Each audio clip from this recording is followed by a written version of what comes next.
turabasuje cyane bakunzi bagasobanuye official channel yacu.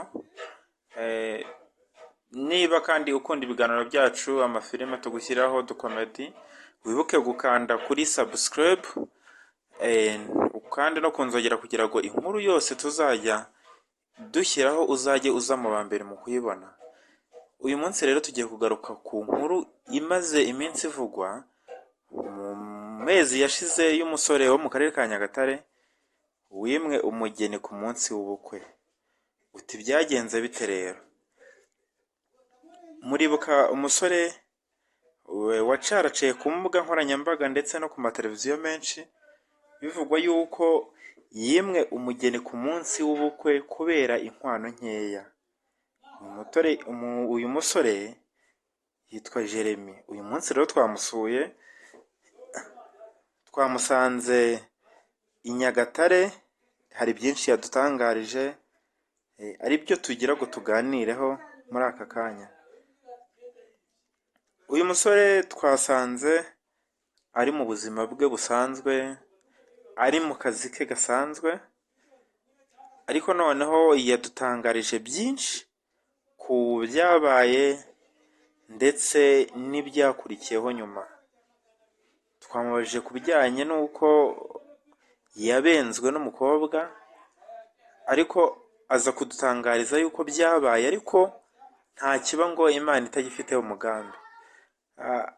Ngira ngo murimo murabona aya mafoto atambuka, twamenye yuko Jeremy yari afite abana babiri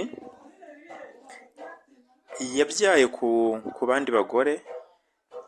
Aba bana rero ntago babanaga, gusa yatubwiye yuko mbere yuko bajya kubana bajya gupanga ubukwe byose umukobwa yari abizi.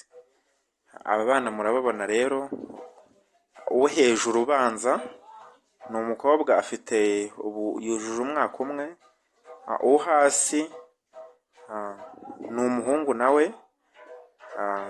Umukobwa yitwa Igiraneza Anike Germaine, urumva yuko yitiranwa na se n'undi afite izina rya se.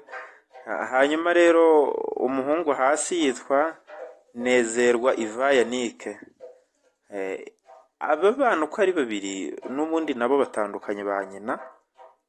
Uwo hejuru afite umwaka, umuhungu afite imyaka 4 kugeza kuri ubu ngubu. Hanyuma rero Jeremy twagize amatsiko yo kumubaza icyo apanga, niba wenda yarabonye undi mukunzi, niba se ataramubona akimutegereje. Ariko yaje kudutangariza yuko ibyo ngibyo atarabipanga, ndetse ngo ashobora kuba yaranabivuyemo rwose. Uti kubera iki? Jeremy yagize ati nibyo byarabaye, narabenzwe, narasebejwe, ariko nanone ntewe ishema n'abana banjye mfite.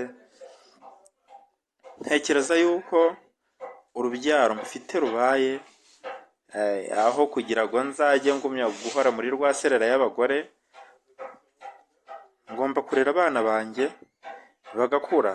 Twamaje niba nta bandi bakobwa byibuze babonye inkurenge bakore ku mutima, bavuge batese uyu musore dushobora gucutika cyangwa se bikagenda bite.